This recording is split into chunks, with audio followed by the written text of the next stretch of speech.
దేవుడు మహోన్నతుడు, మహాజ్ఞానవంతుడు. మహోన్నతుడు మరియు మహాజ్ఞాని, మహాజ్ఞానవంతుడు. అట్టి మహోన్నతుడు, మహాజ్ఞానవంతుడైన దేవుడు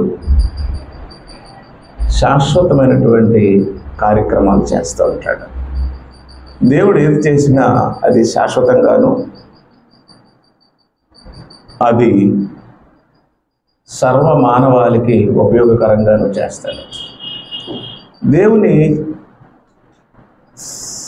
క్రియలో దేవుడు ఏది చేసినా సరే ఆయన పక్షపాతంతో కానీ, ద్వేషంతో కానీ, ఈర్ష్యతో కానీ దేవుడు ఏది చేయడు. ఎందుకంటే ఆయన దేవుడు. అట్టి మహోన్నతుడైన దేవుడు క్రీస్తు సంఘాన్ని స్థాపించాలనుకున్నాడు. అట్టి మహోన్నతుడైన దేవుడు క్రీస్తు సంఘాన్ని భూమి మీద స్థాపించాలనుకున్నాడు. ఈరోజు ఈ టాపిక్ ఎందుకు చెప్పవలసి వస్తుంది అంటే, అనేక మందిలో ఉన్న ఆలోచన ఏంటి అంటే, క్రీస్తు సంఘం మత శాఖల్లో ఒకటి అనుకుంటున్నారు. దాన్ని నమ్ముతున్నారు కూడా.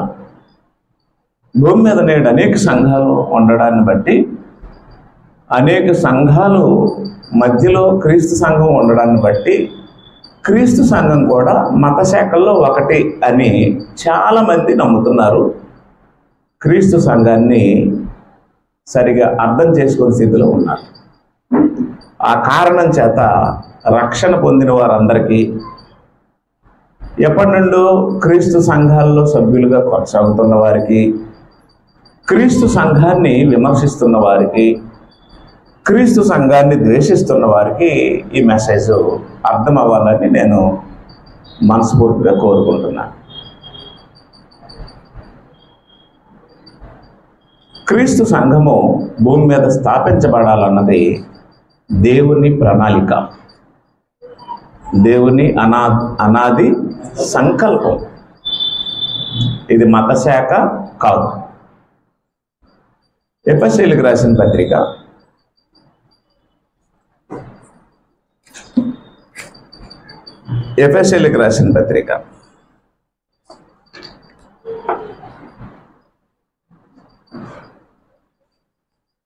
3వ అధ్యాయం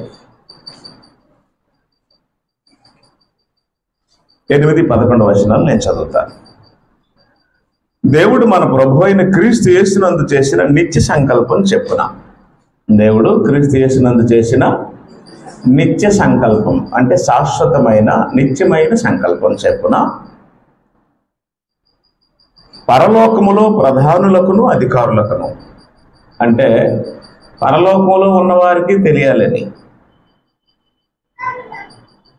పరలోకంలో ప్రధానులకును అధికారులకును సంఘము ద్వారా, క్లియర్గా ఉందా లేదా?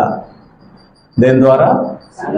సంఘము ద్వారా తన యొక్క నానా విధమైన జ్ఞానం ఇప్పుడు తెలియచేయబడవలను ఉద్దేశించి శోధింప శక్యము కాని క్రీస్తు ఐశ్వర్యమును అన్యజనులలో ప్రకటించుటకును, సమస్తమును సృష్టించిన దేవుని యందు పూర్వకాలము నుండి మరుగై ఉన్న ఆ మర్మమును గూర్చిన ఏర్పాటు ఎట్టిదో అందరికీ తేటపరచుటకును పరిశుద్ధులందరిలో అత్యల్పుడునైన నాకు ఈ కృప అనుగ్రహించెను.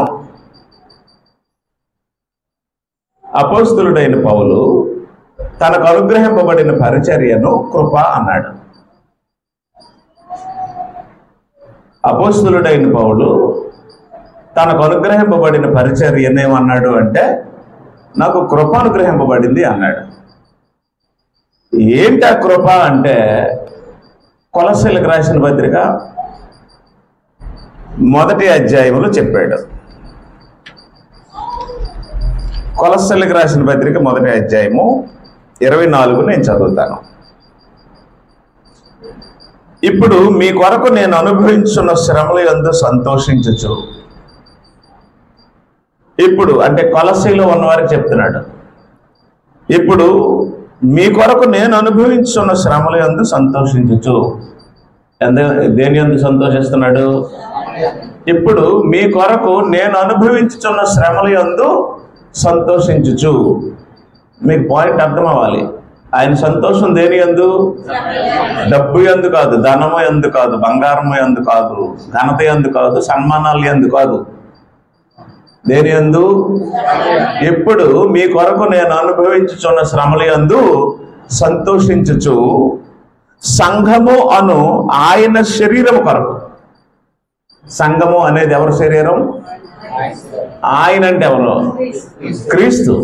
సంఘము అనేది క్రీస్తు యొక్క శరీరం. సంఘము అను క్రీస్తు యొక్క శరీరము కొరకు, సంఘము అను ఆయన శరీరము కొరకు క్రీస్తు పడిన పాటలలో కొదువైన వాటి యందు నా వంతు నా శరీరమందు సంపూర్ణం చేయుచున్నాను. ఇప్పుడు మీ కొరకు నేను అనుభవించిన శ్రమల యందు సంతోషించచ్చు అన్నాడు కదా. అంటే ఆయన సంతోషం దేని యందు? శ్రమల యందు సంతోషిస్తున్నాడు పౌలు. మీరు క్రీస్తు సంఘం అని హెడ్డింగ్ పెట్టుకోండి. నేను దేనికోసం మాట్లాడుతున్నాను? క్రీస్తు సంఘం గురించి మాట్లాడుతున్నాను. క్రీస్తు సంఘం గురించి మాట్లాడితేనే బైబిల్ తీయాలి. ఎందుకంటే బైబిల్ ఓపెన్ చేస్తేనే క్రీస్తు సంఘం ఉంటుంది. మీరు బైబిల్లో ఏ పేజీ ఓపెన్ చేసి చూసినా ఏ సంఘం కనపడదు. మీరు బైబిల్ ఓపెన్ చేసి చూస్తే ఏ సంఘం కనిపిస్తుంది? క్రీస్తు సంఘం కనిపిస్తుంది. క్రీస్తు సంఘం కోసం మాట్లాడితేనే బైబిల్ ఓపెన్ చేయాలి. బైబిల్ ఓపెన్ చేస్తే క్రీస్తు సంఘం కనపడుతుంది. అది బైబిల్లో కనబడేదే తప్ప మత శాఖల్లో ఉండేది కాదు. మత శాఖలకి క్రీస్తు సంఘానికి ఏ సంబంధము లేదు. మీరు అర్థం చేసుకోండి. ఎందుకంటే నేడున్న పరిస్థితుల్లో మేమున్న సంఘం రైటా కాదా, మేమున్న సంఘం మనుషులు కట్టిందా, దేవుడు కట్టిందా, మేమున్న సంఘం కరెక్టా కాదనే అనుమానాలు నేడు ఈ యూట్యూబ్ ప్రసంగాలు, ఈ వాట్సాప్ ప్రసంగాలు, ఈ ఆన్లైన్ ప్రసంగాలు చూస్తే డౌట్ వచ్చేస్తుంది. ఎందుకు డౌట్ వస్తుంది అంటే అంత టాలెంటెడ్గా చెప్పిన వాళ్ళు ఉన్నారు. క్రీస్తు సంఘం బైబిల్ అనుసారమైంది కాదు, క్రీస్తు సంఘం కరెక్ట్ కాదు, క్రీస్తు సంఘం మతశాఖని చెప్పిన వాళ్ళు వాక్ చాతుర్యంతో క్రీస్తు సంఘాన్ని కూడా మతశాఖల్లో ఒకటి అని చెప్పగలిగిన వారు ఉన్నారు. అందువల్ల మనం వాక్యాన్ని బట్టి నమ్మవలసి, వాక్యాన్ని బట్టి ఉండవలసినటువంటి సంఘం ఏది అని మనం బైబిల్ ఓపెన్ చేస్తే ఒకే ఒక సంఘం కనపడుతుంది. అదే సంఘం అంటే క్రీస్తు సంఘం. క్రీస్తు సంఘం భూమి మీద లేదు. క్రీస్తు సంఘం కట్టాలన్న ఉద్దేశము దేవుని మనసులో ఉంది. దేవుని మనసులో ఉంది. భూమి మీద ఆయన కట్టాలని నిర్ణయించుకున్నాడు. ఆయన నిర్ణయించుకున్న తర్వాత ఆ పని జరిగితే దాన్ని రాయించాడు. ఇప్పుడు బైబిల్ చూస్తే ఏ సంఘం కనిపిస్తుంది? అంతే ఉంటుంది, ఇంకే సంఘం ఉండదు బైబిల్లో. ఒకవేళ 1,00,000 రూపాయలు వస్తున్నాయి, ఒక 10,000 మంది కూడుతున్నారు సంఘం కావాలనుకుంటే అది ఆయన సంఘం అవుతుంది, బైబిల్ సంఘం కాదు. కాబట్టి ఇక్కడ డబ్బుతోనూ మందితోనూ భవనాలతోనూ సంబంధం లేకుండా ఒరిజినల్గా బైబిల్లో దేవుడు ఏం చేయాలనుకున్నాడు అనేది ఓపెన్ చేసి చూస్తే మనకి ఏ సంఘం కనిపిస్తుంది? క్రీస్తు సంఘమే కనిపిస్తుంది. ఇంకో సంఘం బైబిల్లో కనిపించదు. ఎఫెసీయులకు రాసిన పత్రిక 3:8 మనం చదివాం. దేవుడు మన ప్రభు అయిన యేసుక్రీస్తునందు చేసిన నిత్య సంకల్పం చెప్పున పరలోకంలో ప్రధానులకు అధికారులకు సంఘము ద్వారా తన యొక్క నానా విధమైన జ్ఞానం ఇప్పుడు తెలియజేయబడాలని ఉద్దేశించాడని రాస్తుంది. పరలోకంలో ఉన్న వారికి అర్థమైంది దేవుడే సంఘాన్ని నిర్ణయించాడని. క్రీస్తు సంఘాన్ని నిర్ణయించాడు. ఎప్పుడు? జగత్తు పునాది పడక మునుపు దేవుడు నిర్ణయించిన సంఘం క్రీస్తు సంఘం అని పరలోకంలో ఉన్న ప్రధానులకు అధికారులకు అర్థమైంది. ఇటొచ్చి చదువుకున్నటువంటి భూమి మీద ఉన్న వారికి అర్థం అవలే. భూమి మీద ఉన్న వారికి ఏమర్థమైంది అంటే ఏదైనా క్రీస్తు సంఘం అని అర్థమైంది. ఏదైనా క్రీస్తు సంఘం కాదు. ఏదైనా క్రీస్తు సంఘం అవడానికి ఆస్కారం లేదు. క్రీస్తు సంఘం ఉంది, దాని గుణలక్షణాలు ఉన్నాయి, దాని పని ఉంది, దాని తత్వం ఉంది, దాని నియమాలు ఉన్నాయి, దాని నడిపింపు ఉంది, దాని ఆర్గనైజేషన్ ఉంది, దానికి సంబంధించిన రూపురేఖలన్నీ బైబిల్లో ఉన్నాయి. అందువల్ల ఏదైనా క్రీస్తు సంఘం అవడానికి అవకాశము లేదు. కాబట్టి జగత్తు పునాది వేయబడక మునుపు దేవుడు మన ప్రభు అయిన క్రీస్తు యేసునందు చేసిన నిర్ణయమే భూమి మీద క్రీస్తు సంఘాన్ని కట్టాలని అనే సంగతి మీరు మొదలు గుర్తుంచుకోండి. క్రీస్తు సంఘం మనుషుల మైండ్లో నుంచి వచ్చింది కాదు. క్రీస్తు సంఘం మనుషుల ఆలోచనలో నుండి వచ్చింది కాదు. అంటే మొన్న ఒకడు వచ్చాడు, ఒక సంఘాన్ని పెట్టాడు, కాబట్టి నేను ఒక సంఘాన్ని పెడతాను. అతని సంఘానికి ఆయన బాప్టిస్ట్ సంఘం అని పేరు పెట్టుకున్నాడు, నేను నా సంఘానికి క్రీస్తు సంఘం అని పేరు పెట్టుకుంటాను అని అలా తలంచితే వచ్చింది కాదు క్రీస్తు సంఘం. మరొక ఆయన వచ్చాడు, ఒక ఊరు వెళ్ళాడు, ఒక సిటీ వెళ్ళాడు, కల్వరి సంఘం అని పెట్టాడు. ఆ పక్కనే ఇంకొక ఆయన వెళ్ళి క్రీస్తు సంఘం అని పెట్టాడు. అప్పుడు ఏం జరిగింది అంటే ఆడు కలవర సంఘం అని పెట్టాడు, వీడు క్రీస్తు సంఘం అని పెట్టాడు. వాడి సంఘం కలవర సంఘం, వీడి సంఘం క్రీస్తు సంఘం అని అలా పెట్టుకునేది కాదు క్రీస్తు సంఘం. అలా మనుషులు పెట్టింది కాదు, మనుషుల ఆలోచనలో నుండి వచ్చింది కాదు. కానీ మనుషులు గ్రహించవలసిన సంఘం ఏదైనా ఉంది అంటే అది క్రీస్తు సంఘం. ఎందుకంటే మీరు బైబిల్ ఏ పేజీ ఓపెన్ చేసి చూసినా, ఏ పుస్తకం ఓపెన్ చేసి చూసినా సరే, దేవుడు ప్రారంభం నుండి పనిచేసుకుంటూ వచ్చింది దేనికోసము అంటే ఆ సంఘం కోసమే. పాయింట్ అర్థమైందా? కాబట్టి ఇప్పుడు క్రీస్తు సంఘం అనేది మనుషుల మనసుల్లో నుండి, మనుషుల మధ్యలో నుండి వచ్చింది కాదు. క్షమించండి, అది దేవుని యొక్క సంకల్పంలో నుండి వచ్చింది. మనుషులు ఉద్దేశించి కట్టింది కాదు, అది దేవుడు నిర్ణయించింది. ఎప్పుడు అంటే జగత్తు పునాది వేయబడక మునుపు. జగత్తులోకి వచ్చిన తర్వాత చాలా సంఘాలు కట్టుకున్నారు మనుషులు.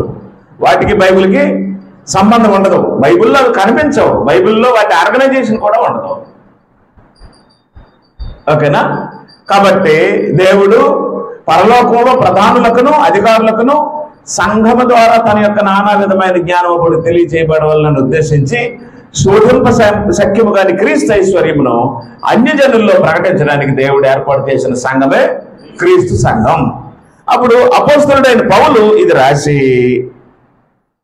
ఆయన కింద వచనాలు ఏమంటాడంటే, సమస్తమును సృష్టించిన దేవుని యందు పూర్వకాలము నుండి మరుగై ఉన్న ఆ మర్మమును గురించిన ఏర్పాటు ఎట్టిదో అందరికీ తేటపరచుటకు పరిశుద్ధులందరిలో అత్యల్పుడునైన నాకు ఈ కృపను గ్రహించాడని రాసింది. ఇదేంటి అన్నాడు ఆయనకి? ఈ కృప అన్నాడు. ఈ సమస్తమును సృష్టించిన దేవుని యందు పూర్వకాలం నుండి మరుగై ఉన్న ఆ మర్మమును గురించిన ఏర్పాటు అన్నాడు. ఇది ఏర్పాటు, ఆ మర్మమును గురించిన ఏర్పాటు. ఏంటి ఆ మర్మం? ఎఫెసీయులకు రాసిన పత్రిక 5వ అధ్యాయము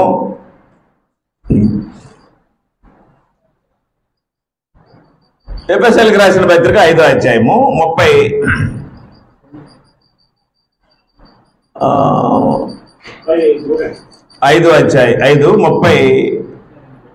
32వ వచనం మనం చదువుతాం. ఈ మర్మం గొప్పది. రాసినోడు ఎవరు? పౌలు రాశాడు. పౌలు ఓన్గా రాశాడా, పరిశుద్ధాత్మ ప్రేరణతో రాశాడా? ఓన్గా ఏ రచయిత రాయడు. బైబిల్ రాసిన రచయితలందరినీ ప్రేరేపించిన వాడెవరు? పరిశుద్ధాత్మ. కాబట్టి పరిశుద్ధాత్మ ప్రేరణ చేత పౌలు ఏం రాశాడు అంటే ఈ మర్మం గొప్పది అన్నాడు. ఇప్పుడు పేజీ తిరగేసి 3వ అధ్యాయంకి వచ్చాడు. జస్ట్ ఒక పేజీ ఉంటుంది, ఓ పేపర్ ఉంటుంది. ఆ పేపర్ తిప్పిట్రండి. వచ్చి 8:11 నేను చదువుతాను, ఒకసారి అబ్జర్వ్ చేయండి. దేవుడు మన ప్రభు అయిన క్రీస్తు యేసునందు చేసిన నిత్య సంకల్పం చెప్పున. సంకల్పం చేసింది ఎవరు? దేవుడు తండ్రి. ఎవరిని దృష్టిలో పెట్టుకున్న సంకల్పం చేశాడు? మన ప్రభు అయిన క్రీస్తునందు చేసిన సంకల్పం అది. పరలోకంలో ప్రధానులకు అధికారులకు సంఘము ద్వారా అన్నాడు.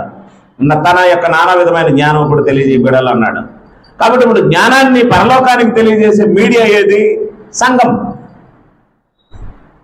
ఓకేనా? సంఘం అని రాస్తూ అప్పుడు కింద లైన్లో శోధింప సఖ్యము కాని క్రీస్తు ఐశ్వర్యమును అన్యజనుల్లో ప్రకటించటకును సమస్తమును సృష్టించిన దేవుని యందు పూర్వకాలము నుండి, అంటే జగత్తు పునాది వేయబడక ముందు నుండి మరుగై ఉన్న ఆ మర్మమును గుర్చిన ఏర్పాటు ఎట్టిదో అందరికీ నీ తేటపరచుటకు పరిశుద్ధులందరిలో అచ్చల్పుడినైన నాకు ఈ కృప అనుగ్రహించాడని రాశాడు. అప్పుడు పౌలు ఈ కృప నాకు అనుగ్రహించాడు దేవుడు అని చెప్పాడు కదా. ఏ మర్మాన్ని గురించిన కృప అనుగ్రహించాడు, ఏ సంఘాన్ని గురించిన కృప అనుగ్రహించాడు అనేది పేజీ తిరగేసి 32వ అధ్యాయం 32వ వచనంలో చూస్తే ఈ మర్మం గొప్పది. ఏ మర్మం? హలో, ఏ మర్మం? ఆ మర్మం. ఏ మర్మం? ఈ పేజీ తిరగేస్తే ఇక్కడ రాసి ఉంది, నేను ఆల్రెడీ మీకు చెప్పాను. శోధింప సఖ్యము కాని క్రీస్తు ఐశ్వర్యమును అన్యజనుల్లో ప్రకటించుటకును సమస్తమును సృష్టించిన దేవుని యందు పూర్వకాలము నుండి మరుగై ఉన్న ఆ మర్మమును కూర్చుని ఏర్పాటు అన్నాడు కదా. ఓకేనా? అంటే ఇప్పుడు ఏంటిది మర్మం? ఏంటి ఆ మర్మం? పేజీ తిప్పి చూసి 32వ వచనం చూస్తే, అయితే ఈ మర్మము గొప్పది, అయితే నేను క్రీస్తుని గూర్చి సంఘమును గూర్చి చెప్పుచున్నాను అన్నాడు. ఇప్పుడు చెప్పండి, ఏ సంఘాన్ని గూర్చిన మర్మం అది? క్రీస్తుని గూర్చి సంఘమును గూర్చి దేవుడు నిర్ణయించినటువంటి మర్మము గొప్పది అన్నాడు. అంటే అది ఎలా ఉంది? మర్మంగా ఉంది. ఎలా ఉంది? మర్మంగా ఉంది. ఆ మర్మం గొప్పది. ఆ మర్మం ఎవరు నిర్ణయించారు? దేవుడు నిర్ణయించాడు. ఎప్పుడు నిర్ణయించాడు? జగత్తు పునాది బడక మునుపు నిర్ణయించాడు. ఆ జగత్తు పునాది వేయబడక మునుపు దేవుని సంకల్పాన్ని అనుసరించి దేవుడు నిర్ణయించిన మర్మం బయలుపరచబడింది. ఆ బయలుపరిచినటువంటి మర్మంలో ఏముంది అంటే, ఆ మర్మం ఏమై ఉంది అంటే క్రీస్తు సంఘమై ఉంది. మీరు చూడండి, ఇది మనుషుని యొక్క ఆలోచన, దేవుడి యొక్క సంకల్పమా? క్లియర్ గా తెలిసిపోతుంది. మరి బైబిల్ చదివిన వాళ్ళకి ఎందుకు అర్థం అవట్లేదు? నాకు అర్థం అవట్లే. ఇంకో విషయం ఏం చెప్తున్నారంటే, మీరు ఏ సంఘంగానే వెళ్ళండి కానీ క్రీస్తు సంఘంకి వెళ్ళకండి అంటున్నారు. బైబిల్ ఏం చెప్తుందంటే, ఏ సంఘాన్ని దేవుడు సంకల్పించలేదు కానీ క్రీస్తు సంఘాన్ని సంకల్పించాడని బైబిల్ చెప్తుంది. మీరు ఏ సంఘంగానే వెళ్ళండి కానీ క్రీస్తు సంఘంతో కలకండి. మీరు ఏ సంఘంలోనైనా ఆరాధన చేయండి కానీ క్రీస్తు సంఘానికి మాత్రము వెళ్ళకండి అని బోధకులు చెప్తే, పాస్టర్లు చెప్తే బైబిల్ ఏం చెప్తుంది? పరిశుద్ధాత్మ ఏం రాయించాడు? పౌలు ఏం చెప్తున్నాడు అంటే, పరలోకంలో ప్రధానులకును అధికారులకును సంఘము ద్వారా తన యొక్క నానా విధమైన జ్ఞానము ఇప్పుడు తెలియజేయబడవాలని ఉద్దేశించిన దేవుడు ఆ మర్మాన్ని నాకు తెలియజేశాడు అన్నాడు. ఓకేనా? బయలుపరచబడిన మర్మం ఏంటి అని అడిగితే 5వ అధ్యాయం 32వ వచనంలో ఎఫెసీ పత్రికలు చెప్పాడు, ఈ మర్మము గొప్పది, అయితే నేను క్రీస్తుని గురించి సంఘం గురించి చెప్తున్నాడు. కాబట్టి ఇప్పుడు ఏంటిది? క్రీస్తు సంఘం అనేది ఒక మర్మం. బహుశా ఈరోజు అనేక మంది పాత్రలకి, అనేక మంది బోధకులకి, అనేక మందికి ఈ మర్మము, ఈ మర్మాన్ని అనుసరించి ఉన్న దేవుని సంకల్పం తెలియకపోవడానికి కారణం ఏంటంటే అది మర్మంగా ఉండడమేమో. మర్మం అంటే రహస్యం. మర్మము అంటే అది రహస్యంగా ఉండడం వల్ల వాళ్ళకి నిజంగా అది మర్మం అయిపోయింది. అందువల్ల దేని గ్రహించలేకపోతున్నారు? క్రీస్తు సంఘాన్ని దేవుని అనాది సంకల్పంలో దేవుడు నిర్ణయించిందని గ్రహించలేక మీరు ఏ సంఘంగానే వెళ్ళండి కానీ ఎక్కడికి వెళ్ళొద్దు అంటున్నారు? క్రీస్తు సంఘంకి వెళ్ళొద్దు అంటున్నారు. మీరు జాగ్రత్తగా అర్థం చేసుకోండి. ఎఫెసీ పత్రిక 3వ అధ్యాయము 8-11 వచనాల్లో జగత్తు పునాది వేయబడక మునుపు దేవుడు నిర్ణయించిన మర్మమే క్రీస్తు యొక్క సంఘము అని పౌరులు రాశాడు. అప్పుడు అదే క్రీస్తు సంఘం అని అనడానికి ఆయన మరొకసారి ఏం రాశాడు అంటే, ఈ మర్మము గొప్పది, అయితే నేను క్రీస్తుని గురించి సంఘమును గురించి చెప్తున్నాను అన్నాడు. అంటే క్రీస్తు సంఘం ఎలాగొండదు అంటే, క్రీస్తు పేరు చెప్పి ఏ పేరు మీదో ఏదో ఒక సంఘం కట్టి దాన్ని క్రీస్తుని ఆపాదించినట్టు ఉండదు. మీకు అర్థమైందో లేదు? ఏదో ఒక ఏరియాలో ఒక సంఘాన్ని కట్టి, ఏదో ఒక ప్రాంతంలో ఒక సంఘాన్ని కట్టి ఆ సంఘాన్ని క్రీస్తుకి ఆపాదిస్తే అది క్రీస్తు సంఘం అవదు. ఇంకా మీకు అర్థం అవ్వలేదు. ఒక వ్యక్తి ఒక సిటీ వెళ్ళాడు, లేదా ఒక వ్యక్తి ఒక విలేజ్ వెళ్ళాడు. వెళ్ళి అక్కడ ఏం చేశాడు? క్రీస్తు పేరు చెప్పి మనుషులు సంపాదించాడు. మనుషులు సంపాదించి దానికి బాప్టిస్ట్ సంఘమనో, పెంతెకొస్తు సంఘమనో, ఆర్సిఎం సంఘమనో ఏదో టైటిల్ పెట్టాడు. టైటిల్ పెట్టి ఎవరి పేరు చెప్పి ఇది క్రీస్తు సంఘం అంటున్నాడు? క్రీస్తు పేరు చెప్పి ఇది క్రీస్తు సంఘం అన్నాడు. అది సెట్ అవ్వదు బైబిల్కి. అది మనిషి కట్టినటువంటి సంఘం. దేనికి సెట్ అవ్వదు? బైబిల్కి సెట్ అవ్వదు. బైబిల్ ఏం చెప్పింది అంటే ఈ మర్మము, ఇది దేవుడి సంకల్పంలో దేవుడు సంకల్పించిన మర్మం. ఈ మర్మము జగత్తు పునాది వేయబడక మునిపే ఉంది, కాలం పరిపూర్ణమైనప్పుడు బయలుపరచబడింది. అర్థమైందా? కాబట్టి ఇప్పుడు ఇది మతశాఖ కాదు. క్రీస్తు సంఘం మతశాఖ అంటే మనిషి మధ్యలో నుండి వచ్చింది కాదు, దేవుని సంకల్పంలో నుండి వచ్చింది క్రీస్తు సంఘం. అప్పుడు పౌలు ఏమంటాడంటే కొలస్సీ పత్రికలో 1:24 ఇప్పుడు ఎప్పుడు ఇప్పుడు అంటే భూమి మీద, అప్పుడు అంటే నిత్యత్వంలో, జగత్తు పునాది వేయబడక మునుపు దేవుడు సంకల్పించిన సంఘాన్ని ఇప్పుడు అన్నాడు. ఇప్పుడు మీ కొరకు నేను అనుభవించున్న శ్రమలు ఎందుకు సంతోషించు. ఇప్పుడు పౌలు ఏం అనుభవిస్తున్నాడు? శ్రమలు అనుభవిస్తున్నాడు. ఎక్కడ? భూమి మీద. బాగా గ్రహించాలి, లేకపోతే మీరు కదిలిపోతారు. ఈ బోధనలు ఎలాగొన్నాయి అంటే క్రీస్తు సంఘం ఒక మతశాఖ, క్రీస్తు సంఘం మంచిది కాదు, క్రీస్తు సంఘంలోకి వెళ్ళకండి, మీరు ఎక్కడికైనా ఆరాధనకి వెళ్ళండి అని చాలా మంది తయారై ఏం చేస్తున్నారంటే క్రీస్తు సంఘం మీద బురద చల్లుతున్నారు. క్రీస్తు సంఘాన్ని బ్యాడ్ చేయాలని చూస్తున్నారు. అది వారి వల్ల జరిగే పని కాదు. ఎందుకు జరగదో, ఎందుకు ఏమీ చేయలేరో మీకు చెప్తాను నేను, మీరు బాగా అర్థం చేసుకోండి.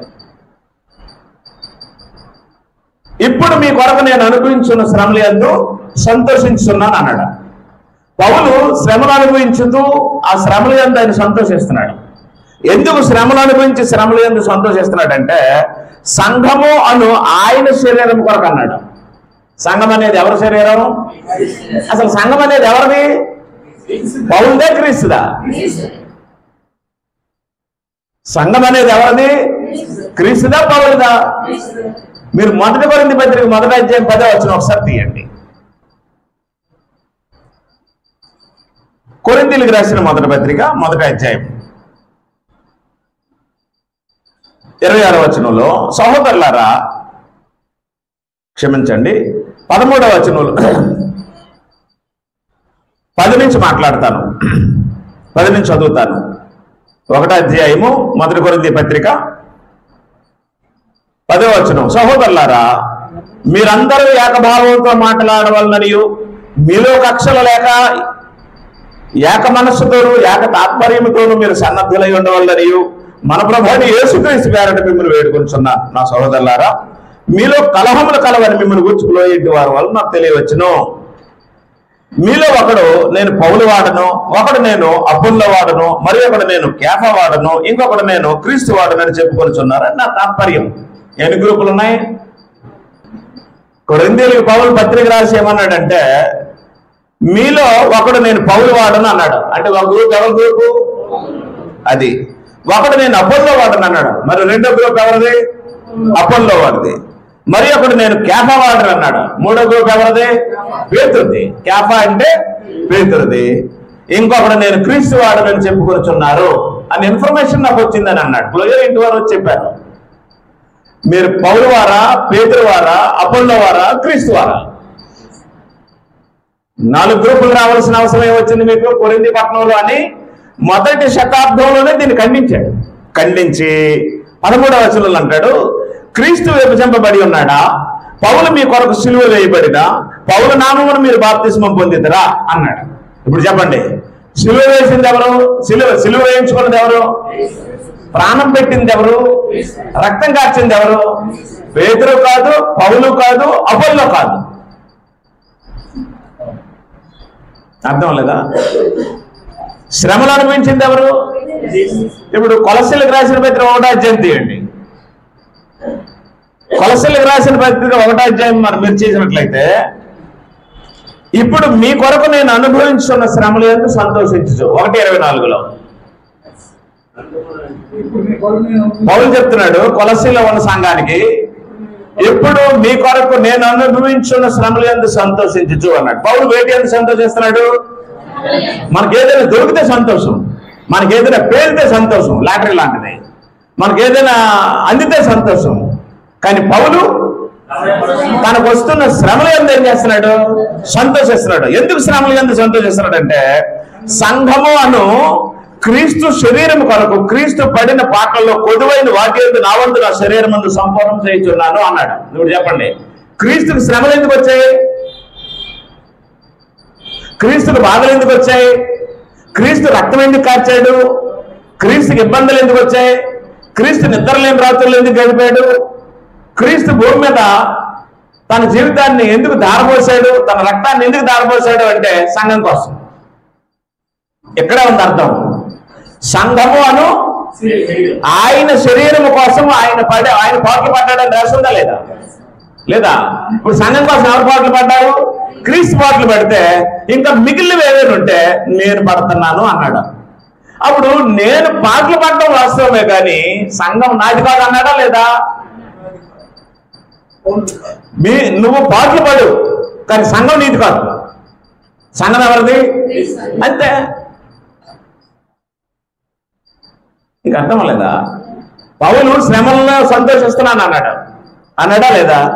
నేను శ్రమల యందు సంతోషిస్తున్నాను. ఎందుకు ఈ శ్రమల యందు నేను సంతోషిస్తున్నాను అంటే, సంఘము కొరకు క్రీస్తు శ్రమలు పడ్డాడు, కొంచెం మిగిలితే ఇప్పుడు అవి నా మీద పడుతున్నాయి. అవునా? క్రీస్తు దేనికోసం శ్రమలు అనుభవించాడు? సంఘం కోసం శ్రమలు అనుభవించాడు. ఇక మిగిలిన శ్రమలు ఆ సంఘం కోసం నేను అనుభవిస్తున్నాను. ఆయన సంఘం కోసం ఆయన అనుభవించాడు, ఆయన అనుభవించగా మిగిలిన శ్రమలు ఇప్పుడు నేను అనుభవిస్తున్నాను. ఆ సంఘం కోసం నాకు శ్రమలు వస్తున్నాయి కాబట్టి నేను సంతోషిస్తున్నాను అన్నాడు. పౌలు తప్పు చేసినందుకు శ్రమలు రాలేదు, పౌలు దొంగతనం చేశాడని దెబ్బలు కాయలేదు, పౌలు చట్టవిరుద్ధమైన కార్యక్రమాలు చేశాడని దెబ్బలు కాయలేదు, శ్రమలు అనుభవించలేదు. పౌలు ఎందుకు శ్రమలు అనుభవించాడు అంటే, క్రీస్తు సంఘం కోసం శ్రమలు అనుభవించాడు. ఆయన చెప్పాడు, ఈ సంఘం ఆయన శరీరం, ఈ సంఘం ఆయన శరీరం. ఆయన శరీరం కోసం ఆయన పాటలు పడ్డాడు. ఇక మిగిలినవి నేను అనుభవిస్తున్నాను. క్రీస్తు సంఘం కోసం నేను శ్రమలు కాయడం అనేది నాకు సంతోషాన్ని కలిగిస్తుంది అన్నాడు ఆయన. ఈలాగున దేవుడు సంకల్పిస్తే, ఈలాగున పరిశుద్ధాత్మ గ్రంథాన్ని రాయిస్తే, కొరింథీ పట్టణంలో ఉన్న మీరు పౌలు వారు అవుతారా, అపోల్లో వారు అవుతారా, కేఫా వారు అవుతారా, క్రీస్తు వారు అవుతారా? శ్రమలు అనుభవించింది, రక్తం కార్చింది పౌలు, పేతురు, అపోల్లోనా, క్రీస్తా? కాబట్టి క్రీస్తు మీ కొరకు సిలువ వేయబడితే, క్రీస్తు మీ కొరకు రక్తం కారిస్తే, మీరు క్రీస్తుని తీసేసి పౌరు సంఘం అని కొంతమంది, అపోల్లో సంఘం అని కొంతమంది, పేతురు సంఘం అని కొంతమంది పెట్టుకోవడం సంఘ వాక్య విరుద్ధం కాదా? పరిశుద్ధాత్మకు వ్యతిరేకం కాదా? అపోస్తలుల నియమానికి వ్యతిరేకం కాదా? దేవుడి సంకల్పానికి వ్యతిరేకం కాదా? ఆలోచించండి అని ఆయన మళ్ళీ పత్రిక రాసి వారికి పంపిస్తే, అప్పుడు వారు సరి చేసుకున్నారు. ఏమని సరి చేసుకున్నారు అంటే, పౌలు మన కోసం సిలువ వేయబడలేదు కాబట్టి మనం పౌలు సంఘంగా ఉండకూడదు, పేతురు మన కోసం సిలువ వేసుకోలేదు కాబట్టి మనం పేతురు సంఘంగా ఉండకూడదు, అపోల్లో మన కోసం సిలువ వేసుకోలేదు, శ్రమలు అనుభవించలేదు కాబట్టి మనం అపోల్లో సంఘంగా ఉండకూడదు. పౌలైనా, పేతురైనా, అపోల్లో అయినా శ్రమలు అనుభవించింది క్రీస్తు సంఘం కోసమే. క్రీస్తు పడిన పాటలలో కొన్ని మిగిలే కదా, మిగలలేదా? క్రీస్తు పడిన పాటలలో మిగిలినవి ఎవరు అనుభవిస్తున్నారు? పౌలు అనుభవిస్తున్నాడు. కాబట్టి నేను శ్రమల పడినంత మాత్రాన సంఘం నాది కాదు, అయింది అన్నాడు. విశేషం ఏంటంటే, మొదటి శతాబ్దంలోనే పౌలు సంఘం ఉండకూడదని, పేతురు సంఘం ఉండకూడదని, అపోల్లో సంఘం ఉండకూడదని, మరి ఏ సంఘము ఉండకూడదని, ఒకే శరీరం ఒకే సంఘం ఉండాలని, అది క్రీస్తు రక్తం నుంచి సంపాదించిందని క్రీస్తు సంఘం అని వాళ్ళు రాశారు. ఇప్పుడు 21వ శతాబ్దంలో సెయింట్ పౌల్ చర్చ్ వచ్చింది, తెలుసా మీకు? సెయింట్ పీటర్ చర్చ్ వచ్చింది, సెయింట్ తెరీసా చర్చ్ వచ్చింది, సెయింట్ థామస్ చర్చ్ వచ్చింది. అంటే ఇప్పుడు సంఘాలు ఎవరి పేరు మీద ఉన్నాయి?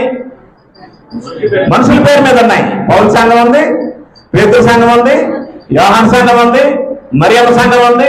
ఇప్పుడు సంఘాలన్నీ ఎవరి పేరు మీద వచ్చేసాయి? కొండల పేరు మీద వచ్చాయి, మనుషుల పేరు మీద వచ్చాయి, వాగుల పేరు మీద వచ్చాయి, నదుల పేరు మీద వచ్చాయి, పండగల పేరు మీద వచ్చాయి, కోడేళ్ల పేరు మీద వచ్చాయి. వచ్చినటువంటి సంఘాలు వాక్యానుసారంగా లేకుండా మతశాఖలుగా వీళ్ళుండి ఏ సంఘం మతశాఖ అంటున్నారు? అది అప్పుడు నాకేమర్థమైందంటే పచ్చకామెరులు వచ్చిన వాడికి లోకమంతా పచ్చ కనిపిస్తుంది అన్నారు కదా, దానికి వీళ్ళే ఉదాహరణ అని నాకు అర్థమైంది. మతశాఖల్లో ఉన్నవారికి, మతశాఖల మైండ్ ఉన్నవారికి, మానవులు కల్పించిన సంఘాల్లో ఉన్నవారికి, బైబుల్ కట్టని, బైబుల్ చెప్పని, దేవుని సంకల్పంలో లేని సంఘంలో ఉన్నవారికి క్రీస్తు సంఘం కూడా ఎలా కనబడుతుంది? మతశాఖలుగా కనబడుతుంది. అటు వాళ్ళు క్రీస్తు సంఘాన్ని ఏమనుకుంటున్నారు? ఒక మతశాఖ అనుకుంటున్నారు. క్రీస్తు సంఘం మతశాఖ కాదు, మతశాఖల్లో ఒక మతశాఖ కాదు, మనుషుల మధ్యలో నుండి వచ్చింది కాదు. ఓకేనా? అది ఎప్పుడు సంకల్పించబడింది? క్రీస్తు సంఘం జగత్తు పునాది వేయబడక ముందు సంకల్పించబడింది.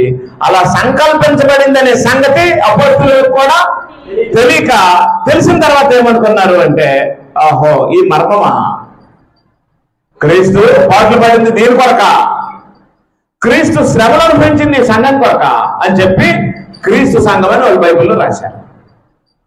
చాలా మంది బయలుదేరి వచ్చేమన్నారంటే, అయితే క్రీస్తు సంఘం అని టైటిల్ ఉంటే వెళ్ళిపోతారా, క్రీస్తు సంఘం అని బోర్డు ఉంటే వెళ్ళిపోతారా అని అంటున్నారు. నేనేం చెప్తున్నానంటే, క్రీస్తు సంఘము అనేది టైటిల్ కాదు, క్రీస్తు సంఘం అనేది బోర్డు కాదు. మీకేనా అర్థమైందా? ఇక్కడ మనం ఒక బోర్డు పెడతాం, ఏమని?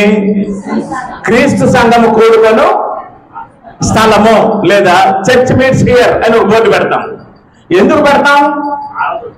ఇక్కడ కార్యక్రమాలు జరుగుతున్నాయని, ఇక్కడ సంఘం గ్యాదర్ అవుతుందని, ఇక్కడ సంఘం ఆరాధించడానికి వస్తుందని సమాజానికి తెలియజేయడానికి ఒక ఫ్లెక్సీ పెడతాం, ఒక బోర్డు పెడతాం, ఒక పబ్లిసిటీ చేస్తాం. అవునా? ఇప్పుడు చెప్పండి, సంఘం అంటే సంఘం మనమా? బోర్డు సంఘమా? సంఘం మనుషులా?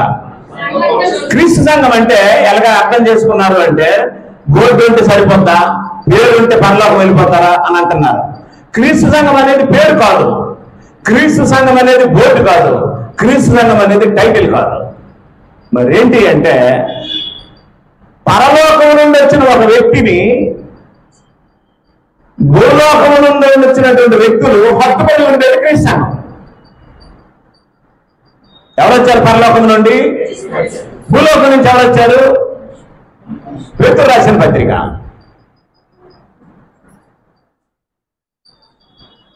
రెండో అధ్యాయం 9వ వచనంలో ఇలా రాస్తుంది.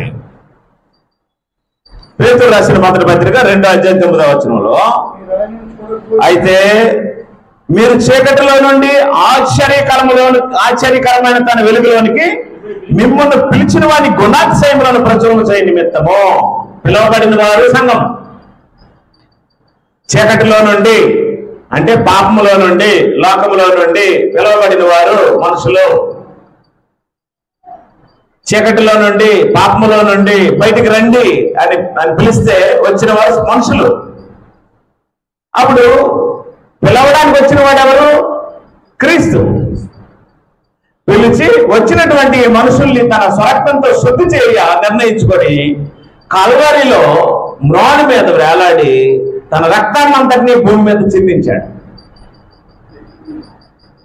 హలో, మీరున్న సంఘం రైటే, మీరున్న సంఘం కరెక్టే, మీరు బాప్తిజాలు తీసుకొని యాడైన సంఘం బైబిల్లో ఉన్న సంఘమే, దేవుని వాక్యం. ఈ పుటము వేయబడినటువంటి గ్రంథమైన బైబిల్లో ఉన్న సంఘం దగ్గరికి వచ్చారు. మీరు భ్రమపడ్డారు, అపోహపడ్డారు, నమ్మేశారు. ఎక్కడ పాటలు ఉన్నాయి, ఎక్కడ బైబిల్ వాక్యాలు చెప్తున్నారు, ఎక్కడ ప్రార్థనలు ఉన్నాయి అని ఇది కూడా ఏ సంఘం అనుకోండి మతశాఖను నమ్మేశారు. ఇది కూడా బైబిల్లో ఉండే సంఘమే, ఇది కూడా క్రీస్తు సంఘం అని నమ్మేశారు. మీరు అలా నమ్మించారు. క్రీస్తు సంఘం అలాగుండదు. క్రీస్తు సంఘం ఎలాగుంటుందో బైబిల్ చెప్పింది. క్రీస్తు సంఘం ఆరాధన చేసేటప్పుడు ఎలాగుంటుందో బైబిల్ చెప్పింది. క్రీస్తు సంఘం కార్యక్రమాలు నిర్వహించినప్పుడు ఎలాగుంటుందో బైబిల్ చెప్పింది. క్రీస్తు సంఘంలో ఉన్న వ్యక్తి యొక్క జీవన విధాన శైలి ఎలాగుంటుందో బైబిల్ చెప్పింది. ఒకడు చనిపోతే క్రీస్తు సంఘంలో ఎలా చనిపోవాలో కూడా బైబిల్ చెప్పింది. ఒకడు చనిపోయిన తర్వాత ఎక్కడికి వెళ్తాడు అనే సంగతి కూడా క్రీస్తు సంఘం బైబిల్ క్లియర్ గా చెప్పేసింది. క్రీస్తు సంఘానికి సంబంధించిన ప్రతి విషయం బైబిల్ చెప్పింది క్లియర్ గా. నకిలీ సంఘాల్లో, మాయ సంఘాల్లో, మోసం సంఘాల్లో, మనుషులు కట్టిన సంఘాల్లో ఉన్న వారికి క్రీస్తు సంఘం ఎప్పుడు మత్సాకలుగా కనబడుతుంది. బైబిల్ ఓపెన్ చేసి బైబిల్గా చదివి సందర్భానుసారంగా బైబిల్ని అర్థం చేసుకొని దేవుని అనాది సంకల్పాన్ని గ్రహించిన వాడికి క్రీస్తు సంఘం తెలుస్తుంది. ఈనాడు మనుషులకి క్రీస్తు సంఘం అర్థం అవ్వలేదు, క్రీస్తు సంఘాన్ని గ్రహించలేదు అంటే ఇక్కడ ఇన్స్టెంట్ గా క్రీస్తు సంఘం తెలియకపోవడం కాదు, దాన్ని నిర్ణయించిన దేవుని అనాది సంకల్పం తెలియలేదని అర్థం. దేవుని సంకల్పం తెలియకపోతే క్రీస్తు సంఘం ఎలా తెలుస్తుంది? కాబట్టి క్రీస్తు సంఘం అనేది ఒక బోర్డు కాదు, క్రీస్తు సంఘం అనేది ఒక టైటిల్ కాదు. పరలోకం నుండి వచ్చినటువంటి ఒక వ్యక్తిని భూలోకం నుండి వచ్చిన వ్యక్తులు అంటుకట్టబట్టం. పరలోకం నుంచి ఎవరు వచ్చారు? క్రీస్తు వచ్చాడు. భూలోకం నుంచి ఎవరు వచ్చారు? మనం వచ్చాం. ఇప్పుడు మనం ఆయనకి ఏం చేయబడ్డాం? అంటుకట్టబడ్డాం. దేనితో అంటుకట్టబడ్డాం? ఆయన స్వరక్తం చేత అంటుకట్టబడ్డాం. ఆయన పాపం చేత మలినాన్ని కడుక్కున్నాం. ఆయన రక్తం చేత మన పాపాలు కడుక్కున్నాం, మలినాన్ని కడుక్కున్నాం. అవునా? కాబట్టి ఇప్పుడు సంఘం అంటే ఏంటి? టైటిలా, బోర్డా, పేరా, వ్యక్తుల కలయిక. పరలోకం నుండి వచ్చిన ఒక మహోన్నతమైన వ్యక్తిని చీకటిలో నుండి పిలువబడినటువంటి పాపాలు కడుక్కొని బయటకు వచ్చినటువంటి మనుషులు హత్తుకుని ఉండడం సంఘం. బోర్డు లేకపోయినా సరే బోర్డు ఏం పెట్టకుండా నన్ను ఆరాధిస్తున్నారని దేవుడు అడగడం. ఎందుకంటే క్రీస్తు సంఘం అనేది బోర్డు కాదు, క్రీస్తు సంఘం అనేది పేరు కాదు, క్రీస్తు సంఘం అనేది టైటిల్ కాదు. మనకు పూర్వం బోధించిన వాళ్ళు ఏం చేశారు అంటే క్రీస్తు సంఘం అంటే బోర్డు పెట్టాలి కంపల్సరీగా పెట్టారు. పండి అర్థమైందండి. అందువల్ల అనేక మంది క్రీస్తు సంఘం అంటే ఏమనుకునేవారు? బోర్డు అనుకునేవారు. క్రీస్తు సంఘంలో ఉన్నవాడు తాగినా పర్వాలేదు, వ్యభిచారం చేసినా పర్వాలేదు, దొంగతనం చేసినా పర్వాలేదు, ఆరాధన అయిన తర్వాత సినిమాలకు వెళ్ళిపోయినా పర్వాలేదు, ఇంటికి వెళ్ళి మొగుడు పిల్లలు కొనుక్కున్నా పర్వాలేదు, భార్య భర్తలు విడాకులు ఇచ్చుకున్నా పర్వాలేదు, విడిపోయే దాన్ని పెళ్లి చేసుకున్నా పర్వాలేదు, కానీ బోర్డు ఉంటే చాలు బోధించారు. కాబట్టి దేన్ని చూసి పంపిపోయేవారు? బయట బోర్డుని చూసి అదిరా మన సంఘం అని బోర్డుని చూసి పొంగిపోయేవారు. బైబిల్ ఏం చెప్పిందంటే అది బోర్డు కాదు, అది పేరు కాదు, అది టైటిల్ కాదు, అది వ్యక్తుల కలయిక వల్ల ఏర్పడేది. క్రీస్తు సంఘం ఏంటి? పరలోకం నుండి ఎవరు వచ్చారు? క్రీస్తు వచ్చాడు, ఆయన వరుడు. భూలోకం నుంచి ఎవరు వచ్చారు? మనుషులు వచ్చారు, వీళ్ళు వధువుగా ఏర్పడుతున్నారు. పరలోకం నుండి వచ్చిన ఆ వరుడికి భూలోకం నుంచి వచ్చిన ఈ వధువు కలుసుకోవడమే సంఘం, అది బోర్డు కాదు. మీకు అర్థం లేదా? ఆశ్చర్యకరమైన తన వెలుగులోనికి పిలిచిన వాడు దేవుడు. అయితే ఎవరి ద్వారా పిలిచాడు? క్రీస్తు ద్వారా పిలిచాడు. ఆ పిలుపుని అందుకొని వచ్చిన వారు ఎవరు? మనుషులు. ఈ మనుషులందరూ కలిసి ఏమవుతారు? సంఘం అవుతారు. ఈ మనుషులు ఆ మనుషు కుమారుడికి ఏం కట్టబడ్డారు? అంటు కట్టబడ్డారు. దేని చేత?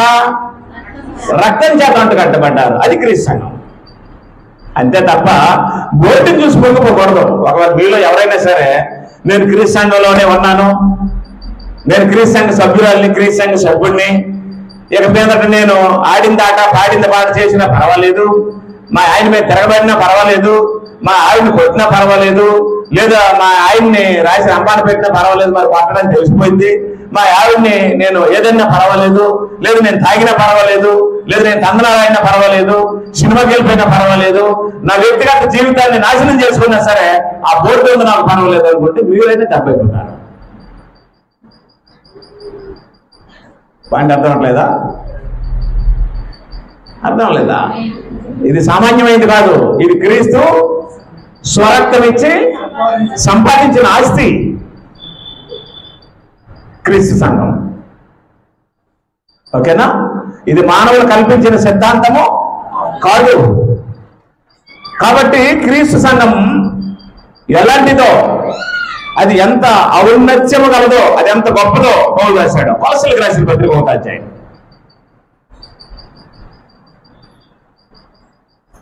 కొలస్సీలకు రాసిన పత్రిక 1వ అధ్యాయం. ఏం చెప్పాను మీకు?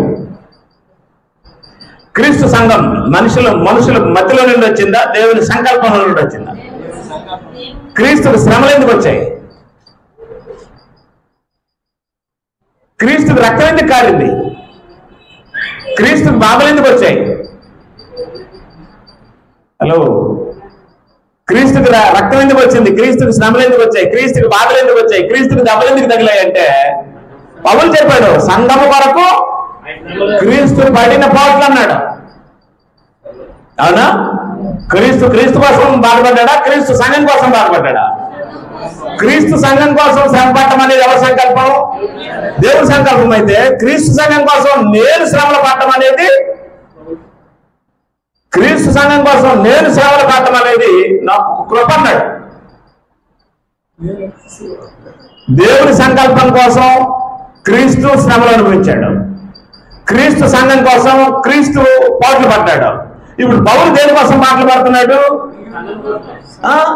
క్రీస్తు సంఘం కోసం మిగిలినవన్నీ నేను అనుభవిస్తున్నాను అన్నాడు. అవునా? కాబట్టి దేవుని సంకల్పం కోసం క్రీస్తు శ్రమలు అనుభవిస్తే క్రీస్తు సంఘం కోసం పౌలు శ్రమలు అనుభవించాడు. అప్పుడు చెప్పాడు ఆయన, మీరు పౌలు సంఘం అని ఎందుకు పెట్టారని అన్నాడు. మీరు పేతురు సంఘం అని ఎందుకు పెట్టాడని అన్నారు. యేసు ప్రభు తర్వాత ఆ స్థాయిలో శ్రమలను అనుభవించిన అపోస్తులులే వారి సంఘాలను పేర్లు పెట్టుకోవడానికి అవకాశం లేదు వాళ్ళకి. ఈరోజు మనుషులు ఏం చేశారు అంటే రకరకాల మినిస్ట్రీ, రకరకాల సంఘాలు, రకరకాల పేర్లు, రకరకాల ఆరాధనలు, వాళ్ళకి ఇష్టం వచ్చినట్టు బైబిల్ పట్టుకొని అవన్నీ సార్వత్రిక సంఘాలు, క్రీస్తు సంఘాలు అనేసి అంటున్నారు. అది కుదరవు. క్రీస్తుకి అనేక రకాల సంఘాలు ఉండవు. క్రీస్తు సంఘం ఒకే రకం, ఒకటే ఉంటుంది. మీకు అర్థమైంది? కొలస్సీ పత్రికలో 25వ వచనంలో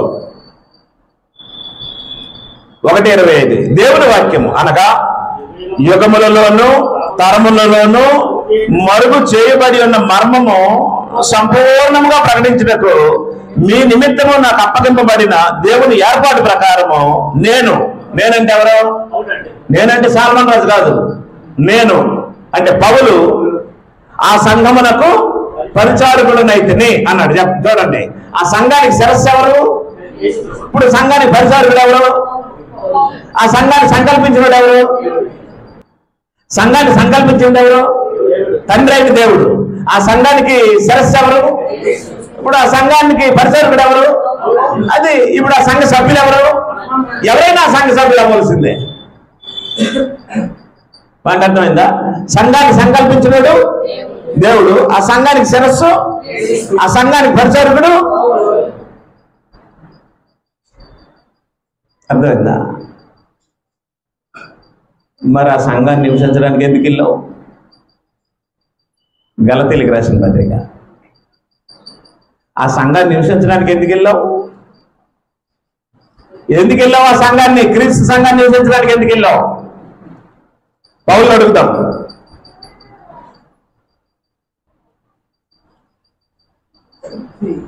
చూసారా? 1:13 పూర్వమందు యోధ మతస్థుడునై ఉన్నప్పుడు నేను దేవుని సంఘమును, ఎవరి సంఘాన్ని? ఇదోటి అనుకోకండి, దేవుని సంఘమన్నా క్రీస్తు సంఘమన్నా ఒకటే. ఎలాగంటే సంఘాన్ని సంకల్పించిన వాడెవరు? దేవుడు. ఓకేనా? ఇప్పుడు సంఘాన్ని కట్టడానికి రక్తం కాల్చిన వాడెవరు? క్రీస్తు. ఆయన దేవుడే. ఎందుకంటే దేవుడు తన స్వరక్తం ఇచ్చి సంపాదించిన తన సంఘం అన్నాడు కదా. కాబట్టి దేవగుణాలు, దేవ లక్షణాలు ఉన్నటువంటి దేవుడు, సంపూర్ణుడై ఉన్న దేవుడు. యోహాను క్లియర్ గా రాశాడు, ఆది యందు వాక్యం ఉండెను, వాక్యము దేవుని యందు ఉండెను, వాక్యము దేవుడై ఉండెను, ఆ వాక్యమే అంటే ఆ దేవుడే శరీరధారి అయి రక్తం కార్చడానికి శరీరం మధ్యకి వచ్చాడు. దేవుడే దేవుని సమానుడే, దేవునితో ఉన్నవాడే భూమి మీదకి వచ్చి ఏం కార్చాడు? రక్తం కార్చాడు. దేవుడు రక్తం కారిస్తే కట్టబడే సంఘమే క్రీస్తు సంఘం. మనుషులు ప్లాన్ చేసుకొని కట్టే సంఘాలే మత శాఖలు.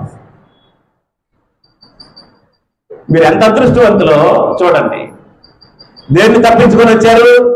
అసలు యాక్చువల్గా సముద్రంలో వేయబడిన వల లేదా ఒక చెరువులో ఒక వల వేస్తే ఆ వలలో చిక్కుకున్నటువంటి చేపలు లేదా ఒక బోయవాడు పక్షులకి వల వేస్తే ఆ వలలో చిక్కుకున్నటువంటి పక్షులు బయటికి రావడం చాలా కష్టం. ఒక్కసారి నీ కాళ్ళు వలలో చిక్కబడితే, ఒక్కసారి నువ్వు వేయబడిన సముద్రంలో కానీ నదిలో కానీ వేయబడిన వలలో చిక్కుకుంటే ఆ వలను తప్పించుకొని తిరిగి మళ్ళీ బయటికి వెళ్ళిపోవడం అనేది జరిగే పని కాదు. నేడు మత శాఖలు అనే ఈ వలలు వేసినటువంటి పాస్టర్ల యొక్క వలల్లో నుండి సత్యాన్ని గ్రహించి తప్పించుకొని బయటికి రావడం అనేది సాధ్యమైనటువంటి పని కాదు. ఎందుకంటే ఆ మాటలు కానీ, ఆ సహవాసం కానీ, ఆ విధానాలు కానీ అంత ఆత్మీయంగా ఉన్నట్టుంటాయి, కానీ అక్కడ ఆత్మీయత ఉండదు. ఈ క్రీస్తు సంఘాన్ని సంకల్పించిన వాడు ఎవరు? మహోన్నతుడైన దేవుడు. జగత్తుకున్న అది వేయబడక ఉడుపు సంకల్పించాడు. అది ఎఫెసీ పత్రికలో ఉంది. ఆ క్రీస్తు సంఘాన్ని క్రీస్తు స్థాపించడానికి వచ్చి పాటలు పడ్డాడని పౌలు రాశాడు. అప్పుడు పౌలను నేనేమైనా ఈ రోజు శ్రమలు అనిపిస్తే అది నా సంఘం కోసం కాదు. ఎవరి సంఘం కోసం? క్రీస్తు పడిన పాటలు కొద్దివైన నేను అనుభవిస్తున్నాను. ఆ సంఘం ఆయనది. ఆ సంఘానికి ఆయన శిరస్సు, నేను పరిచారకుడిని. అవునా కదా? పౌలు ఆ సంఘానికి ఏమయ్యాడు? క్రీస్తు ఆ సంఘానికి ఏమయ్యాడు? దేవుడు ఆ సంఘాన్ని ఏం చేశాడు? దేవుడు సంకల్పించిన సంఘం దేవుని సంఘం. క్రీస్తు స్వరక్తమించి సంపాదించిన సంఘం క్రీస్తు సంఘం. అపోస్తలులు రాసిన సంఘం క్రీస్తు సంఘం.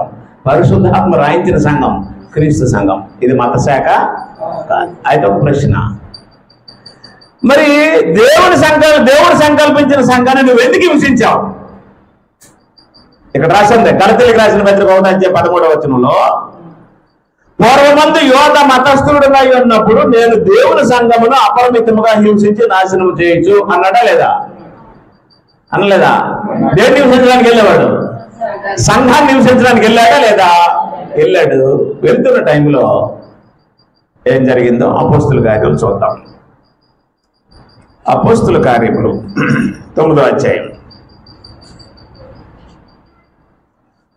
సౌలు ఇంకను ప్రభు యొక్క శిష్యులను బెదిరించటం, హత్య చేయటకును తన ప్రాణాధారమైనట్టు ప్రధాన యాజకుల దగ్గరికి వెళ్ళి, ఈ మార్గమందున్న పురుషులనైనను స్త్రీలనైనను కనుగొని ఎడల వారిని బంధించి యెరూషలేమునకు తీసుకుని వచ్చుటకు దమస్కులోని సమాజములు వారికి పత్రికలు ఇమ్మని అడిగను.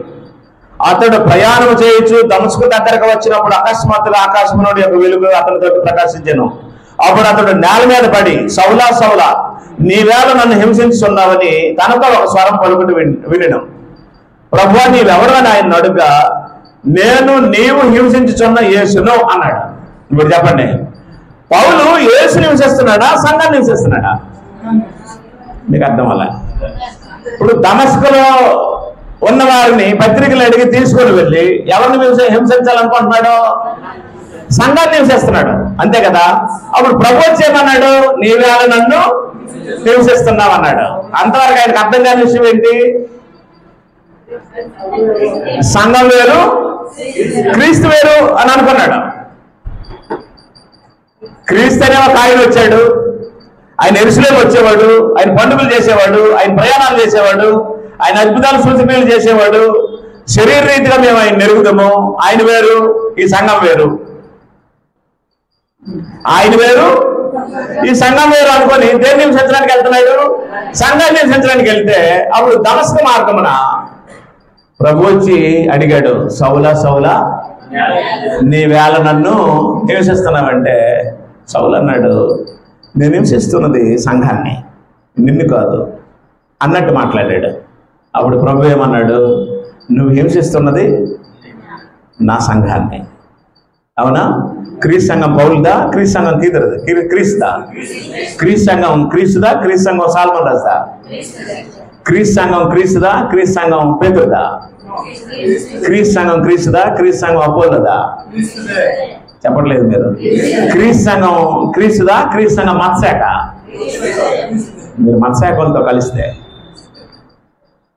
మీరు ఎప్పుడైనా ఎవరినైనా మత్శాఖ వాళ్ళు కలిస్తే, మత్శాఖ వాళ్ళతో మాట్లాడితే సత్యం చెప్పి సత్యంలో నడిపించడానికి కలండి. అంతకు మించి మీరు వాళ్ళతో కలిస్తే వాళ్ళ పాపం మీకు అంటుకుంటుంది, వాళ్ళ శాపం మీ మీదకి వచ్చేస్తుంది. ఎందుకంటే వాళ్ళు ఎందులో ఉన్నారు? శాపంలోనే ఉన్నారు. వాళ్ళు మన పిల్లలు అవ్వచ్చు, మన తల్లిదండ్రులు అవ్వచ్చు, మన బామ్మరుదులు అవ్వచ్చు, మనకు సంబంధించిన వాళ్ళు ఎవరైనా అవ్వచ్చు. వాళ్ళు క్రీస్తు సంఘ సభ్యులు కాదు. క్రీస్తు సంఘ సభ్యులు కాకపోతే ఏంటి నష్టం అంటే ఆ సంఘం బైబిల్లో లేదు. అది చాలా నష్టపోవడానికి. కాబట్టి క్రీస్తు సంఘం మనుషులు స్థాపించింది కాదు. అది ఎవరి సంఘం? క్రీస్తు స్వరక్తం ఇచ్చి. మరి నువ్వు ఎందుకు హింసించడానికి వెళ్ళావు అని అడిగితే తెలియకి వెళ్ళాను అన్నాడు. తర్వాత అది ఎవరి సంఘం అని తెలియలేదు. అది క్రీస్తు సంఘం అని, అది దేవుని సంకల్పంలో దేవుడు సంకల్పించాడని, క్రీస్తు ఆ సంఘం కోసం పోట్లు పడ్డాడని, క్రీస్తు ఆ సంఘం కోసం శ్రమలు అనుభవించి చనిపోయాడని, ఆయన రక్తం దారపోసింది ఆ సంఘం కోసమే అని నాకు తెలియక ఆ సంఘాన్ని నివసించడానికి వెళ్ళాను. ఇప్పుడు తెలిసి ఏం చేస్తున్నానంటే క్రీస్తు పడిన పాటలు నేను అనుభవిస్తాను. ఆయన ఒక్కసారి కొడితే నేను 5 సార్లు కాస్తాను. ఆయన ఆ సంఘానికి శిరస్సు అయితే నేను ఆ సంఘానికి పరిచారుకున్నాను. ఆ సంఘం ఏ సంఘం అని రాశాడు? క్రీస్తు సంఘం అన్నాడు. ఇది దేవుని మర్మము. ఈ మర్మం తెలియక నేను హింసించడానికి వెళ్ళాను అన్నాడు. ఎప్పుడైనా క్రీస్తు సంఘం దేవుని మర్మం అని, ఎప్పుడైనా క్రీస్తు సంఘం దేవుని సంకల్పంలో ఉందని, ఎప్పుడైనా క్రీస్తు సంఘం కొరకే క్రీస్తు తన రక్తాన్ని ధారపోసాడని, క్రీస్తు సంఘం క్రీస్తు పేరు మీద తప్ప మనుషులు కల్పించిన పద్ధతుల మీద ఆధారపడదని, క్రీస్తు సంఘం అన్నది దేవుని నిర్ణయం అని, ఆ సంఘం ద్వారా దేవుడు మహిమ పొందాలని ఆశిస్తున్నాడని గ్రహించినట్లయితే క్రీస్తు సంఘాన్ని ఫైండ్ అవుట్ చేయొచ్చు, క్రీస్తు సంఘంలోకి రావచ్చు. అలా రాకపోతే పౌలు కంటే మనం గొప్పలమేమి, పౌలే మారాడు, మనం ఎంత మన రోజు. ఓకేనా? మీ అందరికీ వందనాలు.